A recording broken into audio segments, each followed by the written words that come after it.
Hey everybody, this is Chapter 11 of The Fate of the Russian Revolution, Lost Texts of Critical Marxism, Volume 2, the 2 theory, edited by Sean Matt Gomna. Oh yeah, I should say the subtitle. The two Trotskyisms confront Stalinism. Chapter 11 is titled War and the USA. And a little introduction piece to the chapter says, the USA entered World War II on the 8th of December 1941. The Japanese bombing of Pearl Harbor on the 7th of December 1941 was only a trigger. The US had helped the UK from early in the war, applied economic sanctions on Japan since 1940, and since August 1941 imposed a potentially crippling oil embargo on Japan. The first piece is titled, or is labeled, World in Flames, and it's by the Workers' Party, and it's from 1941. It's originally titled Statement of National Committee, Workers' Party, in Labor Action, 15th of December 1941, first issue after Pearl Harbor.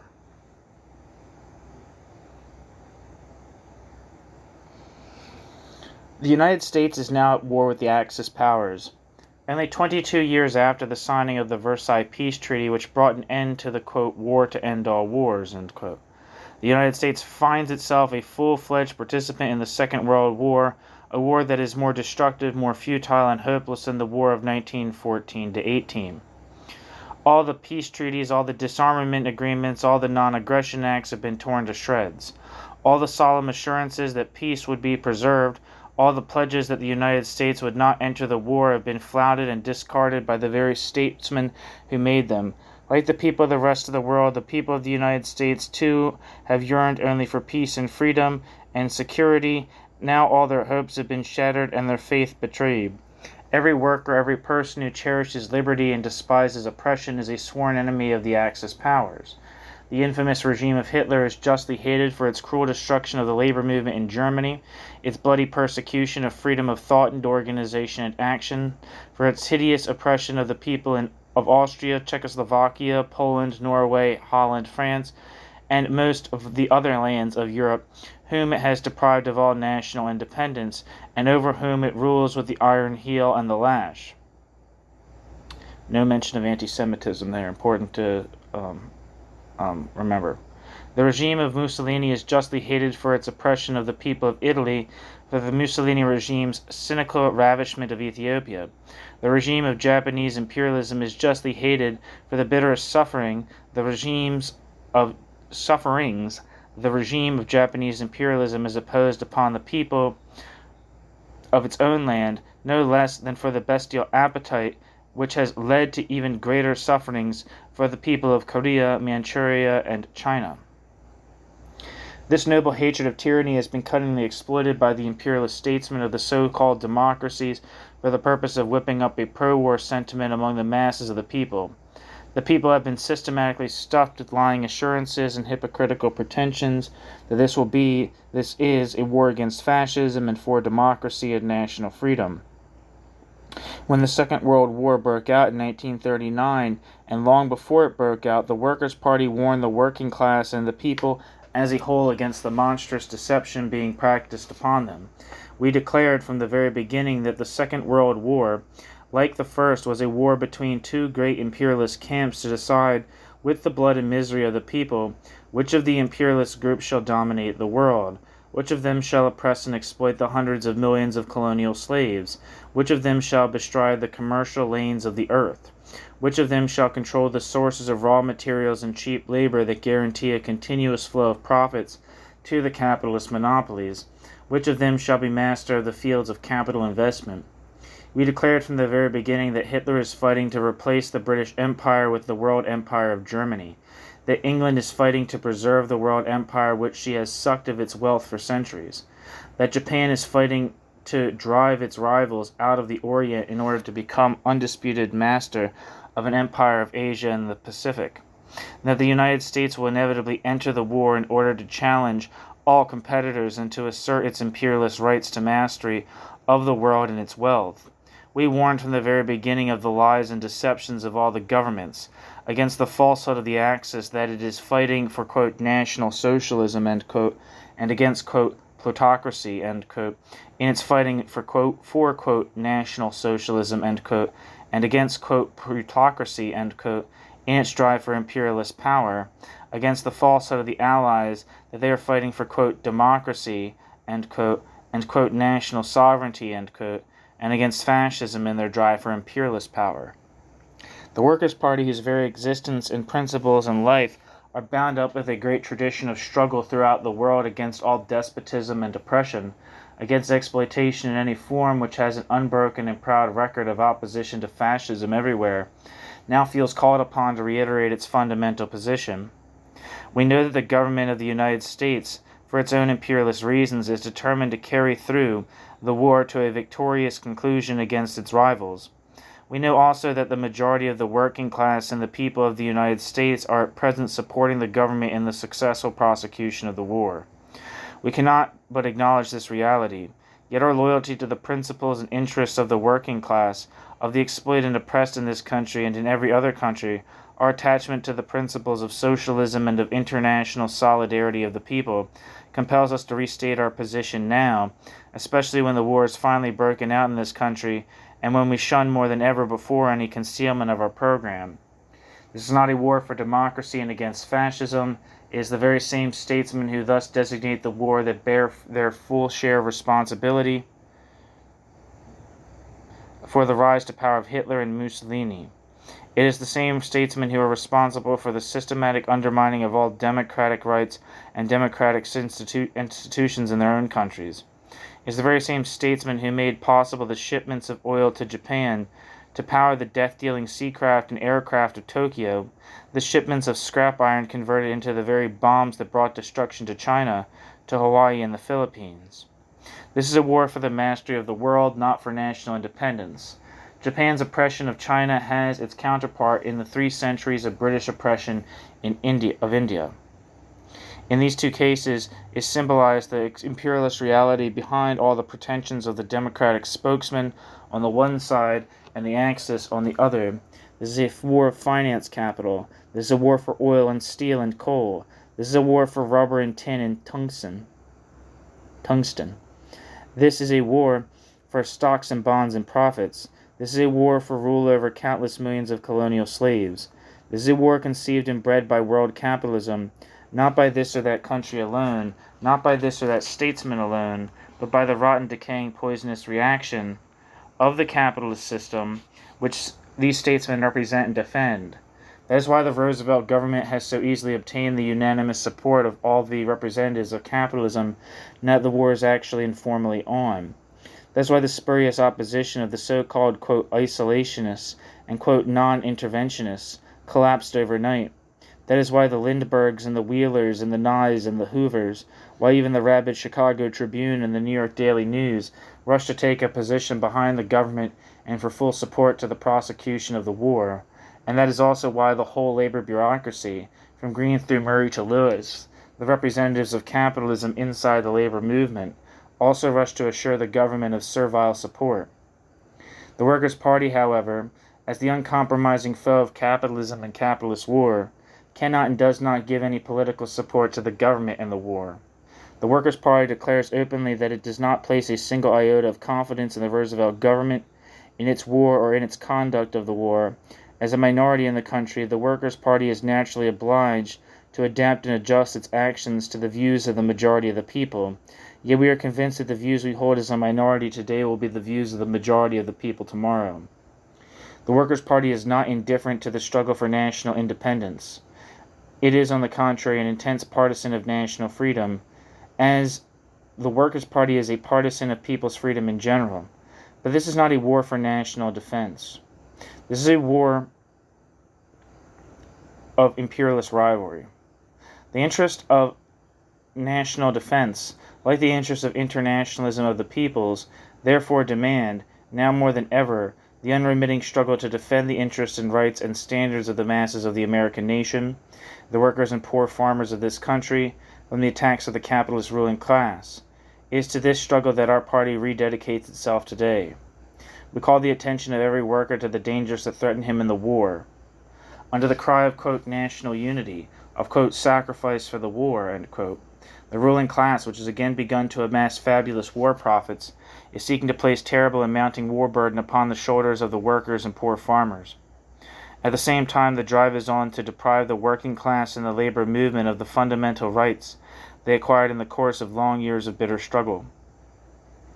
Congress is filled with bills aimed at depriving labor of labor's basic defensive weapon, the right to strike, a right without which the right to organize becomes an empty formality. The right of free speech and free press has already been given the first blow by the indictment and conviction in Minneapolis of the leaders of the Socialist Workers' Party. The blows directed at the most militant sections of the labor movement are meant for the labor movement as a whole in the days to follow. Labor must be on its guard. Precisely during the war, labor must be doubly vigilant, doubly jealous in the protection of its interests. The Workers' Party therefore calls upon the working class to rally around a fighting program of self-defense. United and resolutely, let us demand. Hands off the right to organize and the right to strike! Exclamation point. Hands off the right of free speech, free press, free assembly! Exclamation point. Hands off the standard of living of the working class! Exclamation point. No sweating of labor to the point of exhaustion, says the Workers' Party.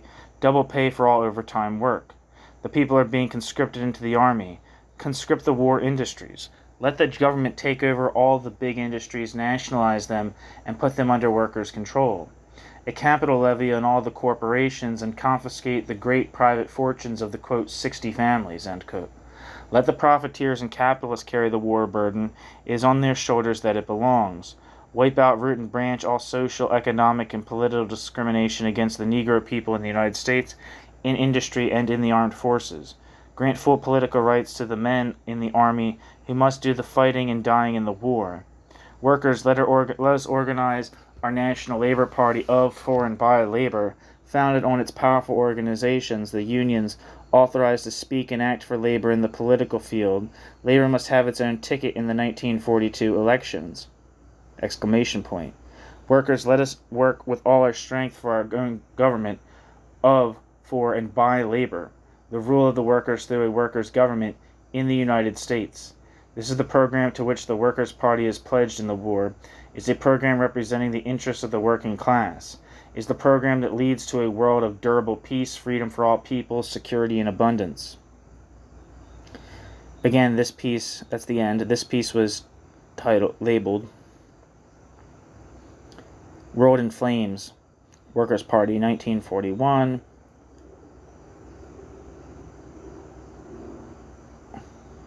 Which was from, quote, Statement of National Committee Workers' Party, end quote, Labor Action, 15th of December 1941, first issue of Labor Action after Pearl Harbor.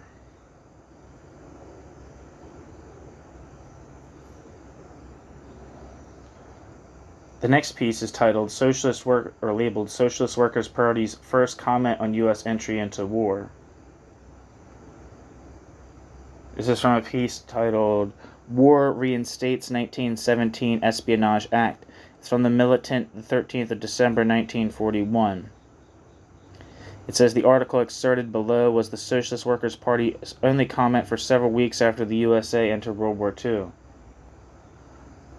The declaration of war on Japan by Congress on Monday, bracket, 8th of December 1941, end bracket, brought automatically into operation the wartime legislation known as the, quote, Espionage Act, end quote, first enacted June 15, 1917. In his letter of the April 25, 1917, President Wilson promised that, quote, I shall not expect or permit any part of this law, end quote, to, quote, be used as a shield against criticism, end quote. What followed, however, scarcely bore out Wilson's words, ... So again, that's the end of the piece, which is very short, which is labeled Socialist Workers' Party's First Comment on the U.S. Entry into War, from the Militant 1941, which is an article excerpted below, was the only comment, the Socialist Workers' Party's only comment for several weeks after the USA entered World War II, and is originally from a piece titled, quote, War Reinstates 1917 Espionage Act, end quote. The Militant, 13th of December 1941. The next piece is titled The Strange Silence of the Militant, by Max Shachtman. It's from 1942 and was originally published in Labor Action on the 12th of January 1942. It's only a page long. Immediately after the declaration of war in this country, the National Committee of the Workers' Party made a public statement of the National Committee of the Workers' Party's opinion, which appeared in Labor Action. In doing so, the National Committee of the Workers' Party merely complied with the elementary duty of a working-class socialist organization. With the outbreak of war, it acquitted itself of its first responsibility, the solemn and unambiguous reaffirmation of the Workers' Party's internationalist stand against imperialist war. The Thompsonite Socialist Party issued a statement at about the same time according to its lights. Even the ghost of the Socialist Labor Party let itself be heard from in an official declaration on the war. The Socialist Workers' Party, however, made no statement of its position, either when the war broke out or in the more than 4 weeks period that elapsed since then. Neither has the militant spokesman of the Canaanites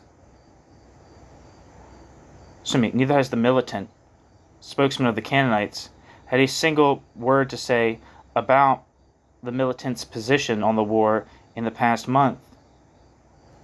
In fact, the militant has talked about everything else except what every radical worker has rightfully looked for the Workers' Party to say. In fact, the militant has talked about everything else except what every radical worker has rightfully looked for the militant to say.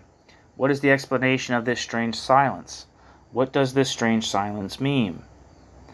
Unofficially, it seems, spokesman of the Socialist Workers' Party has stated that its position is too well known to require another statement, and that, besides, the Socialist Workers' Party's position was already stated in the course of the Minneapolis trial.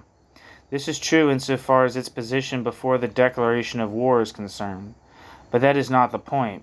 What is involved is precisely the question of its position after the declaration of war, now that the war is a fact in this country and not merely a prospect.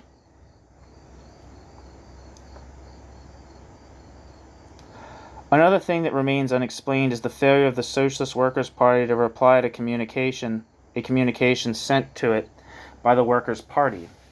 On December 11, 1941, the Workers' Party wrote the National Committee of the Socialist Workers' Party, proposing the drafting of a joint statement against the imperialist war to be signed by the two organizations. The letter said, quote, "It is neither necessary nor possible, as you know, for us to arrive at an agreement on all aspects of the Second World War. However, it is our opinion that sufficient agreement does exist between us on the decisive question of the United States in the Second World War to make both possible and urgently necessary a joint declaration." End quote. This letter, as stated, has not been answered, not even its receipt has been acknowledged. The strained and haughty attempts of the Canaanites to, quote, "ignore," end quote, our existence, so pathetically comical in the past, are not a sufficient explanation for their failure to respond this time. There is more than this involved, and not a few comrades, supporters of the Socialist Workers' Party, are insistent on establishing just what is involved. Can there be any connection between the singular silence of the Socialist Workers' Party on the one side and the notorious theory advanced months ago by its leader, according to which the Socialist Workers' Party would, quote, "telescope," end quote, the two tasks of fighting for socialism and at the same time defending the capitalist fatherland? It's the end of the piece.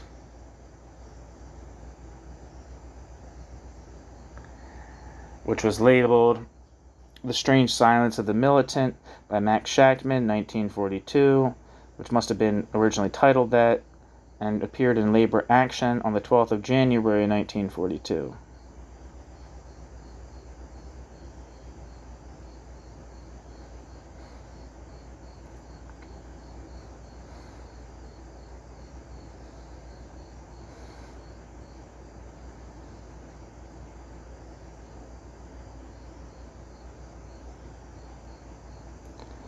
The next piece is labeled "Statement on the USA's Entry into World War II" by James P. Cannon.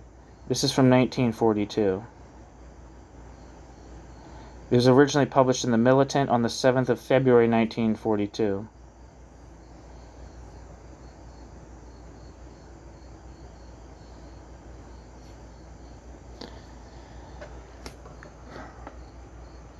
James P. Cannon, National Secretary of the Socialist Workers' Party, issued a, quote, statement on the war, end quote, in the January issue of Fourth International Monthly Magazine, which went on the newsstand last week. The statement recalls that up to the 8th of December, quote, we considered the war upon the part of all the capitalist powers involved, Germany and France, Italy and Great Britain, as an imperialist war, end quote. Then it says, quote, this characterization of the war was determined for us by the character of the state powers involved in it. They were capitalist powers in the epoch of imperialism, themselves imperialist, oppressing other nations or peoples, or satellites of imperialist powers. The extension of the war to the Pacific and the formal entry of the United States and Japan changed nothing in its basic analysis, end quote. The statement then goes on to emphasize that its attitude towards the Soviet Union and China is entirely different than its attitude toward the great capitalist powers. It says, quote, we make a fundamental distinction between the Soviet Union and the Soviet Union's, quote, democratic, end quote, allies. We defend the Soviet Union. The Soviet Union is a worker state, although degenerate under the totalitarian political rule of the Kremlin bureaucracy. Only traitors can deny support to the Soviet workers' state in the Soviet workers' state's war against fascist Germany. To defend the Soviet Union in spite of Stalin and against Stalin is to defend the nationalized property established by the October Revolution. That is a progressive war. The war of China against Japan we likewise characterize as a progressive war. We support China. China is a colonial country battling for national independence against an imperialist power. A victory for China would be a tremendous blow against all imperialism, inspiring all colonial peoples to throw off the imperialist yoke. The reactionary regime of Chiang Kai-shek, subservient to the, quote, democracies, end quote, has hampered China's ability to conduct a bold war for independence, but that does not alter for us the essential fact that China is an oppressed nation fighting against an imperialist oppressor. We are proud of the fact that the Fourth Internationalists of China are fighting in the front ranks against Japanese imperialism, end quote. Cannon. The real war against fascism, the statement says, can only be waged by a workers' and farmers' government. Quote, when the people of Germany can feel assured that military defeat will not be followed by the destruction of Germany's economic power and the imposition of unbearable burdens by the victors, Hitler will be overthrown from within Germany. But such guarantees against a second Versailles cannot be given by Germany's imperialist foes, end quote. Such guarantees can be given only by a workers' and farmers' government. The statement concludes with a section on the conduct of the revolutionary minority in wartime. It says, quote, our program against Hitlerism and for a workers' and farmers' committee is today the program of only a small minority.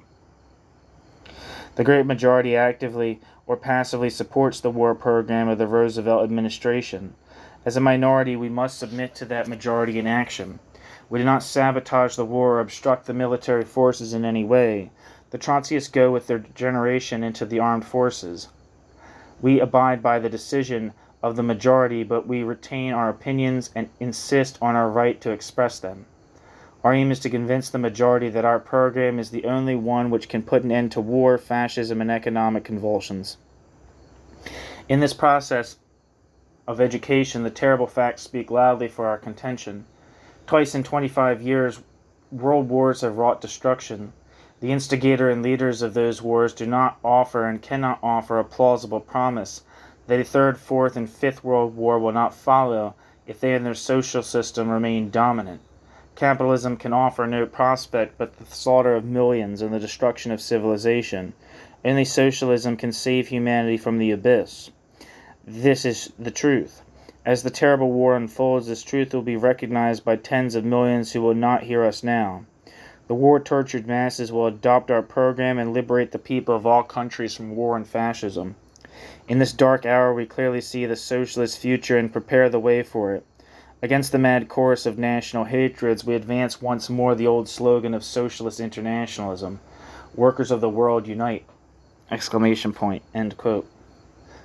December 22nd, 1941. Again, this piece is labeled Statement on the USA's Entry into World War II by James P. Cannon, It's from 1942, published in The Militant on the 7th of February.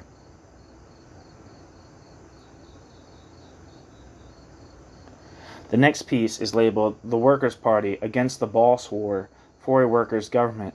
It's by Max Shachtman in 1940.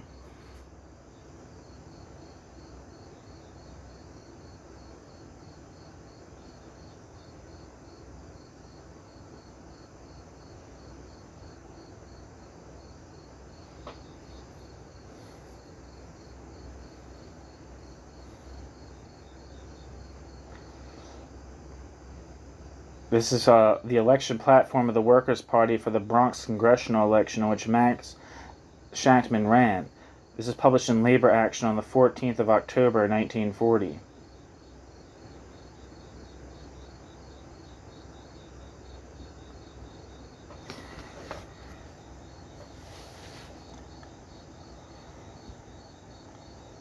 It says, Max Shachtman's election manifesto as candidate for U.S. Congress in the Bronx spelled out the politics of the Workers' Party. Workers of the Bronx, the elections this year are taking place under conditions which are of the most vital importance to us all. The issues are more than local or statewide in importance. The main issues facing us are international in scope.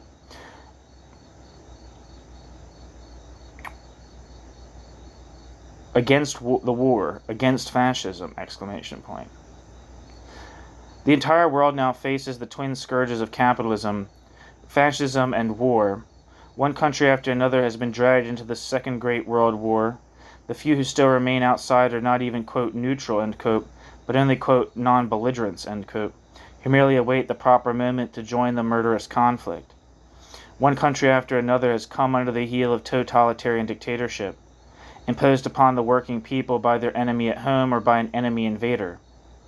What is left of freedom and democratic rights is threatened by fascism. What is left of life and civilization is threatened by war. Every worker who loves liberty, who wants a decent standard of living that will enable him to exist as a comfortable human being, looks with alarm at the growth of fascism throughout the world, at the speedy advances of the fascist hordes, and at the spread of war from one continent to another. Labor must crush fascism. Every worker knows what fascism means. The crushing of all independent labor organizations, be they economic, political, or cultural, the wiping out of every vestige of democratic rights, the reduction of the standard of living until every working man is a slave, the suppression of all cultural and scientific progress, the violent sharpening of racial and religious antagonisms. We share the feeling of horror and hatred of fascism.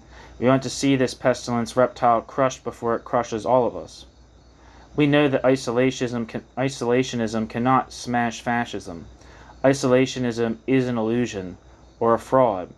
No country today can isolate itself from the rest of the world and the problems of the world. No country today is isolated.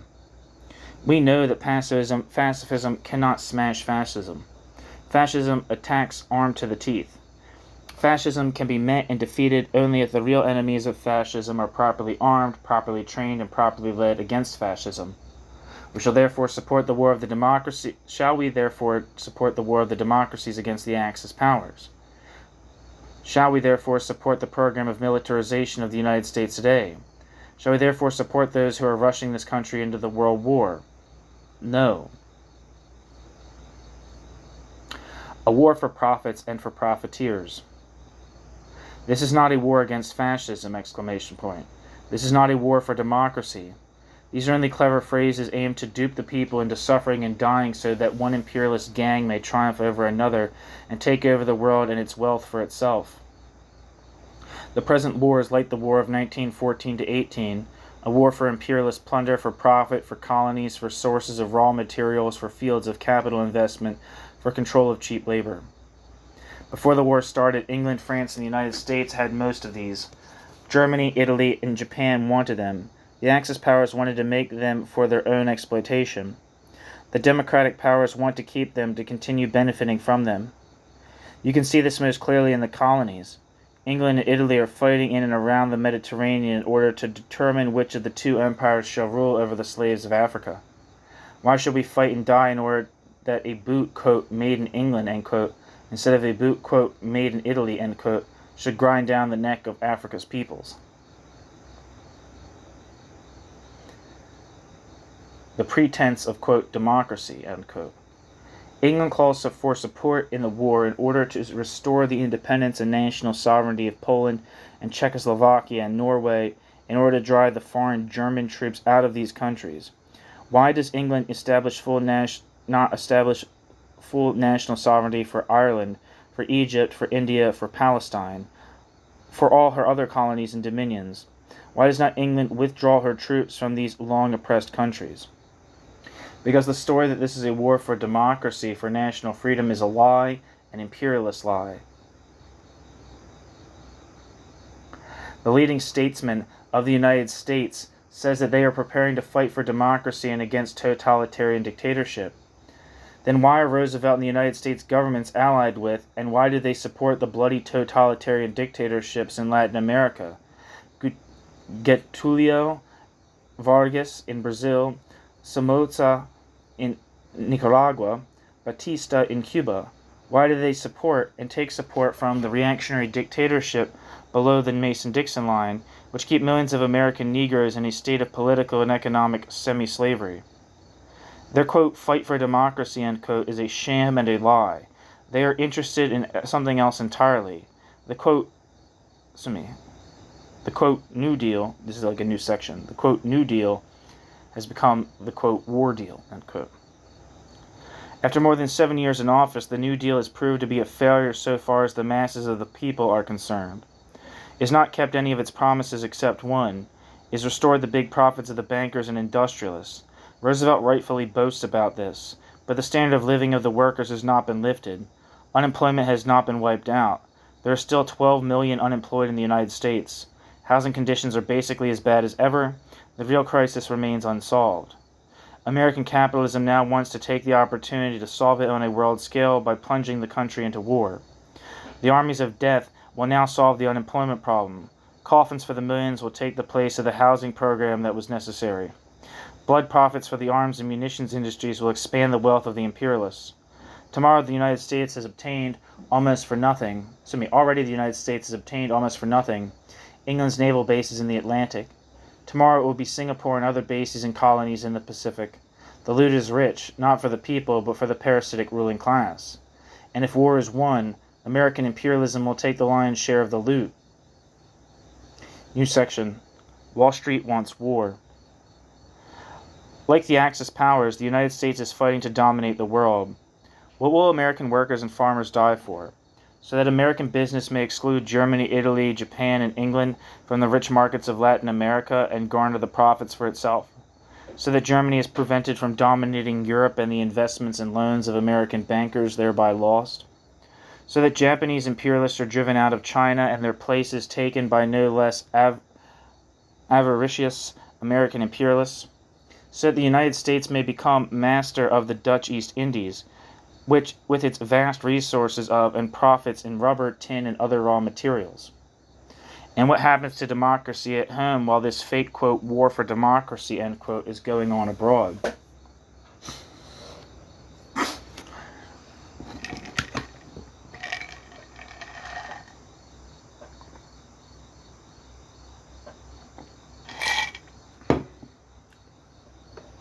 New section.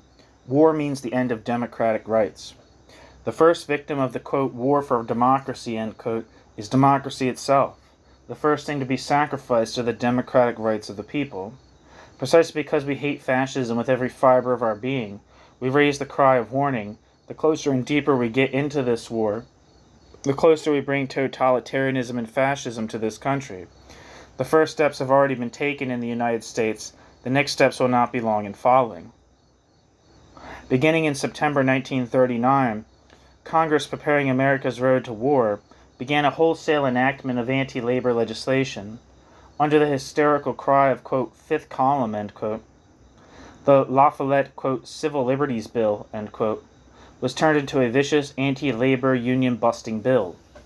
The, quote, alien, end quote, bill was passed providing for the registration and fingerprinting of all aliens in the U.S. The FBI and the Attorney General's office were converted into veritable Gestapo or GPU. a political police directed against labor and its organizations.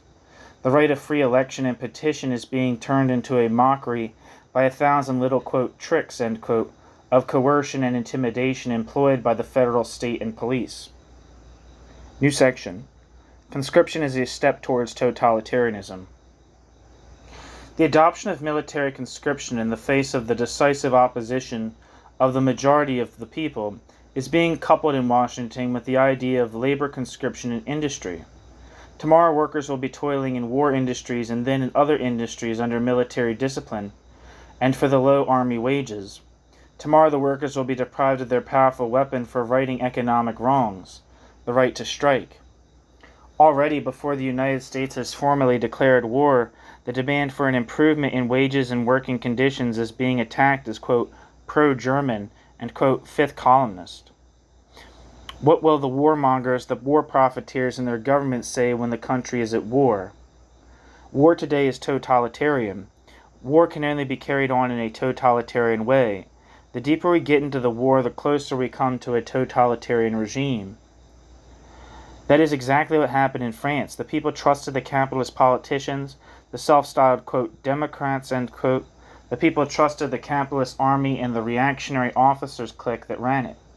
In the crisis, it was precisely these, quote, Democrats, end quote, who made an alliance with the Nazis against the French people and then set up a totalitarian regime over them. How long shall we wait for the same thing in England and then in the United States? If the people continue to follow the capitalist politicians and parties and their tools, the victory of war and fascism is assured. All of them are turning the present elections into a sinister farce. New section. Roosevelt and Wilkie are both for war. The difference between Roosevelt and Wilkie is the difference between Tweedledum and Tweedledee. Both Roosevelt and Wilkie are for the war program. Both Roosevelt and Wilkie are for the conscription and militarization program. Both Roosevelt and Wilkie are for the murderous armaments race which is rushing the people towards impoverishment and death. Never before has there been so little difference between the two main parties of American capitalism, between their respective candidates. The Roosevelt-Wilkie contest is a sham and a fraud from start to finish. The American Labor Party, which was a promising beginning of independent working-class political action, is now torn in two by two pro-war factions, the right-wing labor bureaucrats and the tools of Stalin. The labor bureaucrats, instead of fighting labor's battle against the war and the warmongers, are singing the praises of Roosevelt and doing their bit to regiment the labor movement for the, quote, democratic, end quote, war. New section. No support to the lackeys of Stalin. The Stalinists are working might and main to bring the labor movement under the control of the Moscow tools of Hitler. They are not concerned in the slightest with the interests of workers in this country or any other. Their one objective is to protect the interests of the bloody bureaucracy of the Kremlin. When it was to the Kremlin's interest. Their one objective is to protect the interests of the bloody bureaucracy of the Kremlin. When it was to the Kremlin's interest to get an alliance with American imperialism, the Communist Party in this country shouted for Roosevelt and for war. Now that the Kremlin's interests are bound up with the camp of the Axis powers, the Communist Party shouts against Roosevelt. If Stalin should shift to American imperialism again tomorrow, the American Stalinists will again work to tie American labor to the war machine. Man, that's a crazy insight there, but true. Well, not crazy insight, but what he said is definitely true, is what I meant to say.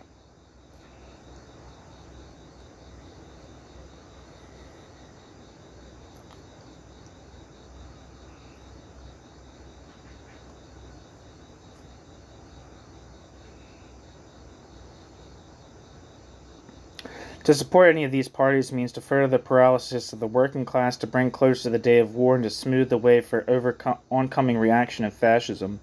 There's only one road out of the crisis, the road of independent working class action. New section. For peace, freedom, and security. The toiling people must rely on the toiling people's own strength. The toiling people must rely on their own arms and leadership. The toiling people must take over the reins of government and run it in the interest of the people.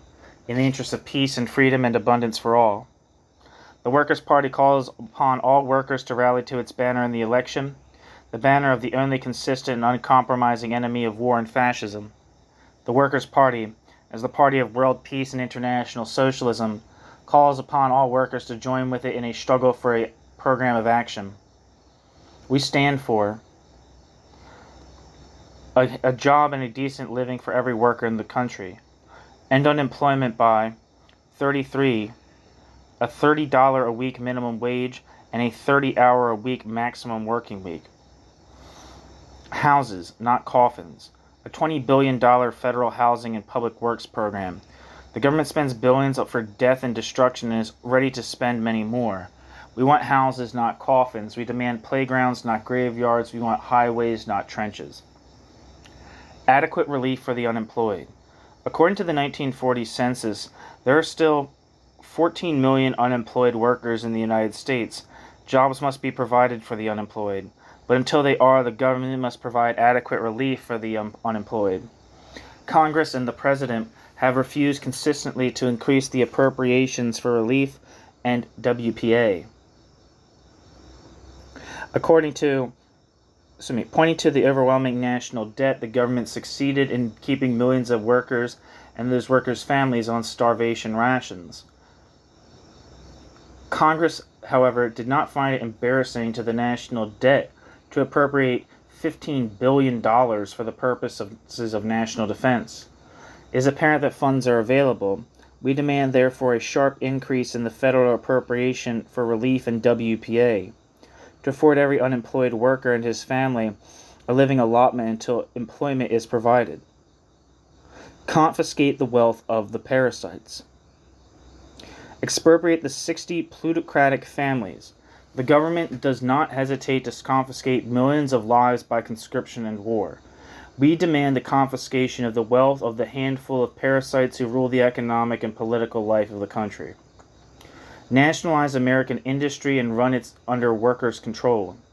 Under private capitalist ownership and control, industry has experienced one crisis after another, resulting in intense suffering for millions.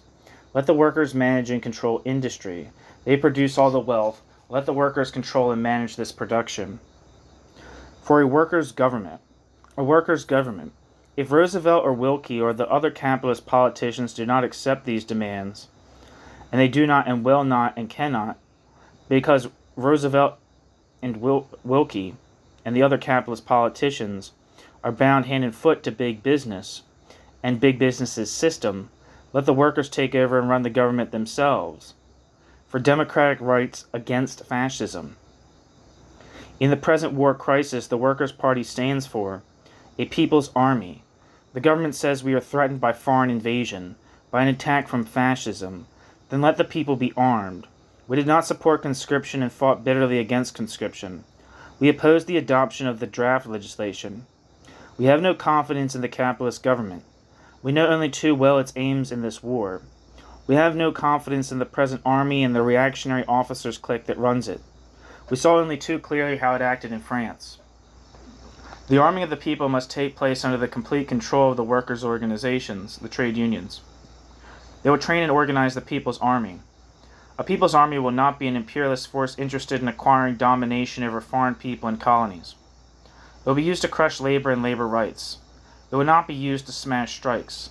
The masses can have confidence in such an army, for it will not only resist invading fascism, but also fascism and all other reactionary forces at home, right here in the United States.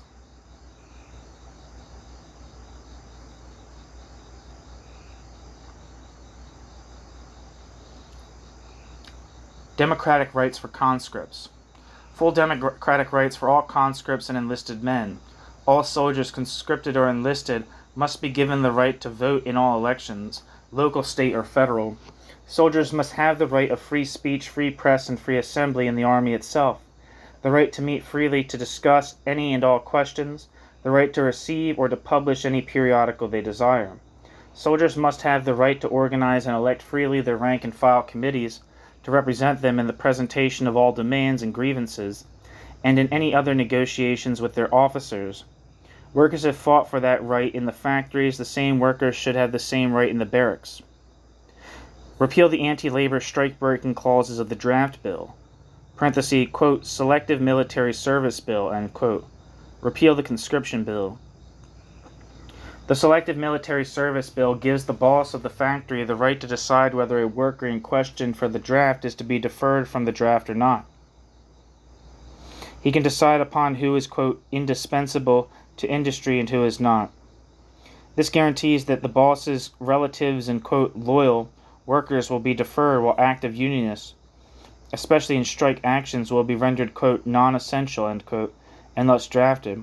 This right must be taken from the bosses. Trade union committees must be given this right to represent the interests of the workers before the draft boards. Similarly, the threat of conscription directed at striking workers must be removed by a categorical clause granting the right of workers to strike without the penalty of being conscripted on grounds of, quote, unemployment, end quote. Quote, conscript, end quote, the war industries. Nationalize the war industries and place the war industries under workers' control. The government says this is not a war for profit. The bosses of the war industries, however, are not only demanding fabulous profits, but are getting them. These profits will come out of the oceans of workers' blood shed in the war. The government, quote, nationalizes, end quote, millions of workers by conscription. We demand the nationalization of the war industries. Since it is the workers who are called upon to die in the war, let them be the men in control of the industries of war. Let the people vote against the war. A people's referendum on war. The government says this is a democratic war, a people's war, then let the people vote on war. The people must have the right to say whether the government shall declare war or not. If it is, as they say, quote, their war, end quote, let them decide whether or not to declare it. The right to vote must be extended to everyone from the age of 18 onward. Abolition of secret diplomacy. No secret negotiations, no secret commitments, no secret treaties behind the backs of the people. Throw open the diplomatic archives of the government. It was only after the last World War that we were told of some of the secret documents that led the United States into the war without the knowledge of the people. We demand that we know the truth, the whole truth, now before the United States is led into the war. Preserve and extend democratic rights. No restrictions on the greatest exercise of the right to free speech, free press, free assembly, the right to organize and to strike. If this is a, quote, war for democracy, end quote, why should democratic rights be the first to be sacrificed? Labor must guard these rights zealously and fight every inch of the way to preserve them, to make them more genuine, to extend them in every direction. Against lynching and, quote, Jim Crow, end quote. Full social, political, and economic equality for the Negroes. It is miserable hypocrisy to talk about, quote, democracy or a, quote, war for democracy when 14 millions of our fellow citizens, the Negroes, are almost completely deprived of their democratic rights in this country. Complete abolition of any and every form of discrimination, of Jim Crowism, is on the order of the day. The Negro workers are Jim Crowed, lynched, kept from election polls by poll taxes, barred from unions and jobs, segregated into slum areas. The discrimination against the Negroes takes place not only in civil life, but also in the army. The Negroes are segregated into special army units, and their opportunity for promotions as well as fields of service are restricted by reactionary laws on the officer corps. We demand 1. The immediate passage of the anti-lynch bill. 2. The immediate and unconditional abolition of all poll taxes. 3. Jobs for Negroes, no discrimination against the Negro on the job. 4. No segregation of the Negro in the army or in civilian life. Repeal the anti-alien legislation. No discrimination against foreign-born workers. We demand the immediate repeal of all discriminatory anti-alien legislation. It is aimed at dividing the workers, at pitting foreign-born against native-born. Unite against war and fascism. Unite for socialism and peace. The workers of the Bronx have an opportunity in this election to voice their protest against the warmongers, profiteers, the capitalist politicians. Vote for the Workers' Party. The Workers' Party, which has no interests separate from the interests of all the workers, has put the Workers' Party's own candidate in the field for congressman, for the member of the House of Representatives in the 23rd Congressional District. Our candidate is Max Shachtman, National Secretary of the Workers' Party, last year candidate for councilman from the Bronx, a revolutionist with a record of 20 unbroken years of service to the working class movement. The Workers' Party calls upon all workers to cast their vote for its candidate, the candidate of the working class itself, Max Shachtman. A vote for the candidates of the Workers' Party is not a vote for an individual. It is a vote for a program. The program of the Workers' Party is the program of militant struggle, against war and fascism, for socialism and peace. World reaction has divided the globe into two camps, we are told. One is the camp of Axis imperialism, the other the camp of democratic imperialism. The victory of either of these camps means the further decay of society and civilization.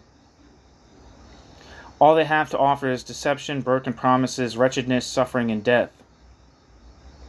There is another camp. It is the third camp. The third camp is the camp of the independent working class movement throughout the world. It is the camp of every worker in every land who yearns for an end to the nightmare of war, for peace, for security. It is the camp of every colonial slave who longs for the day when the heel of imperialism will be removed from this trampled down body. The victory of this camp over all the imperialist bandits means peace and permanence and security, abundance for all. It means an end to oppression and exploitation of all sorts. It means a new order, the order of world socialism! Workers! Rally to this great inspiring struggle for freedom. Support the campaign of the Workers' Party! Cast your ballot for Max Shachtman for representative of the 23rd Congressional District.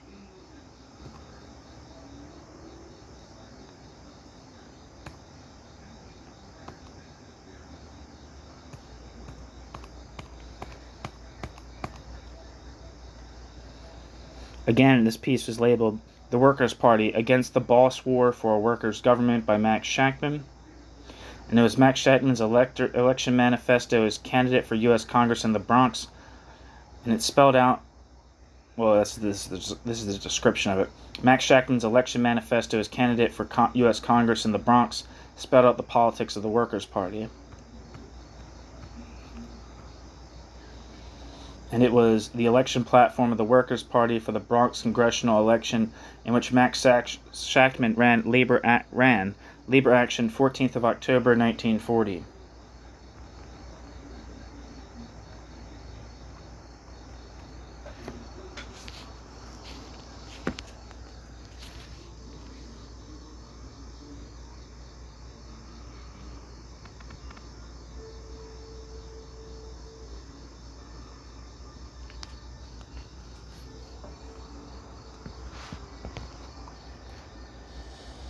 The next piece's title is labeled Move This Anti-War Resolution! It's from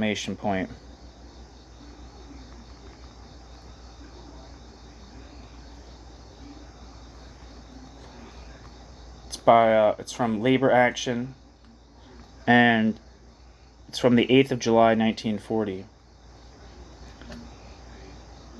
A group of progressive workers, members of the Social Service Employees Union, a local of the United Office and Professional Workers of America, have submitted the following resolution to the SSEU for adoption and presentation to the Constitutional Convention of the UOPWA to be held in Chicago, August 31st to September 6th.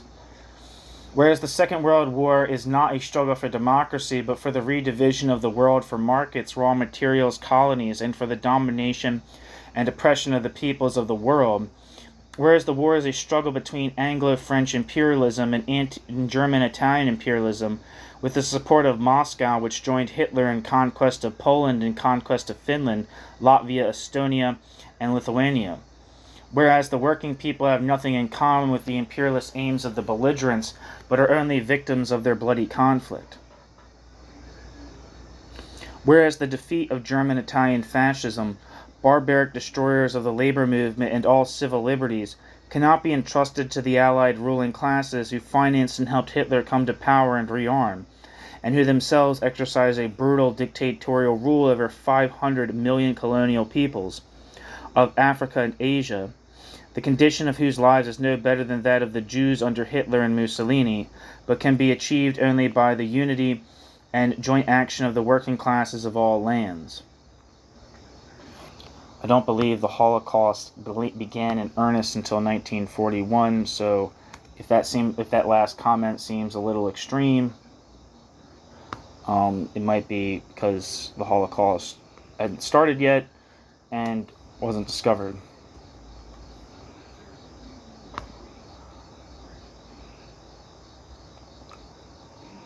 Yeah, it says the Holocaust was the genocide of European Jews during World War II between 1941 and 1945. So.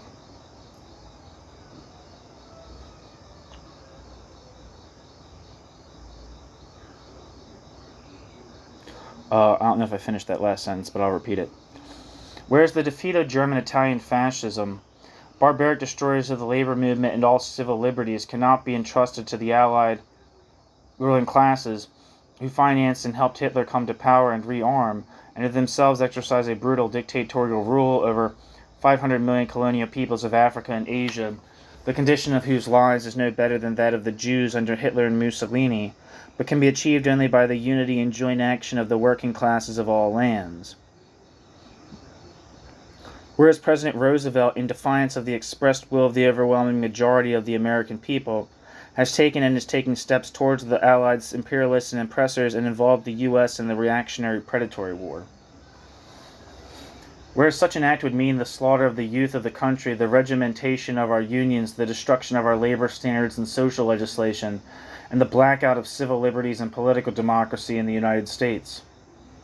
Whereas President Roosevelt, in defiance of the oppressed will of the overwhelming majority of the American people, has taken and is taking steps to support the Allied imperialists and oppressors and involve the U.S. in the reactionary predatory war. Whereas such an act would mean the slaughter of the youth of the country, the regimentation of our unions, the destruction of our labor standards and social legislation, and the blackout of civil liberties and political democracy in the United States.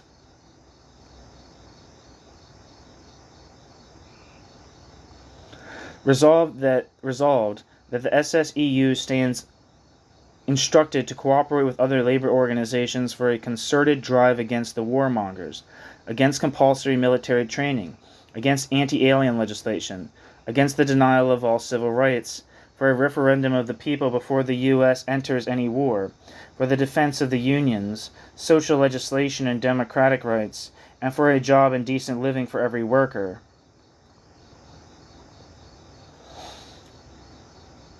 Again, this piece was labeled Move This Anti-War Resolution, published by Labor Action on the 8th of July, 1940. The next piece is titled Conscription, or labeled Conscription ? Yes, but ... by Leon Trotsky. This is actually the last piece of the chapter. Dear Chris, this is by Leon Trotsky, and it was published in Fourth International, October 1940, which I believe would have been after Trotsky's death, which I think was in the summer of 1940.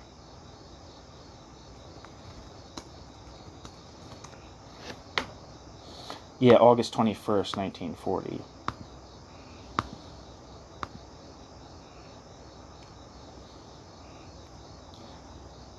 Dear Chris, I very much enjoyed your appreciation of the anti-pacifist position accepted by the party. There are two great advantages to this position. First, it is revolutionary in its essence and based upon the whole character of our epoch, when all questions will be decided not only by arms of critics, but by the critiques of arms. Second, it is completely free of sectarianism. We do not oppose to events and the feelings of the masses an abstract affirmation of our sanctity. The poor labor action of August 12th writes, quote, in his fight against conscription, we are with Lewis 100%, end quote. We are not with Lewis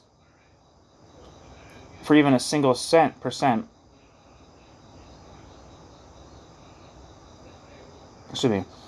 We are not with Lewis for a single percent because Lewis tries to defend the capitalist fatherland with completely outdated means. The great majority of the workers understand or feel that these means, professional voluntary armament, in parentheses, are outdated from a military point of view and extremely dangerous from a class point of view. That is why the workers are for conscription. It is a very confused and contradictory form of adhering to the, quote, arming of the proletariat, end quote. We do not flatly reject this great historical change, as do the sectarians of all kinds. We say, quote, conscription, yes, but made by ourselves, end quote. It is an excellent point of departure. With best greetings, I am, fraternally, your old man, bracket, Leon Trotsky, end bracket, August 17th, 1940.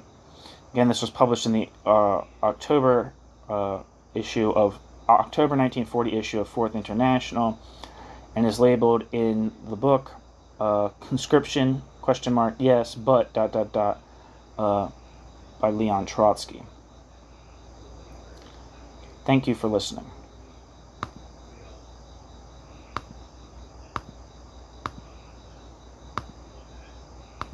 That's the end of the chapter. The next chapter is titled The Revolutionary Party, and it's chapter 12. Thanks for listening.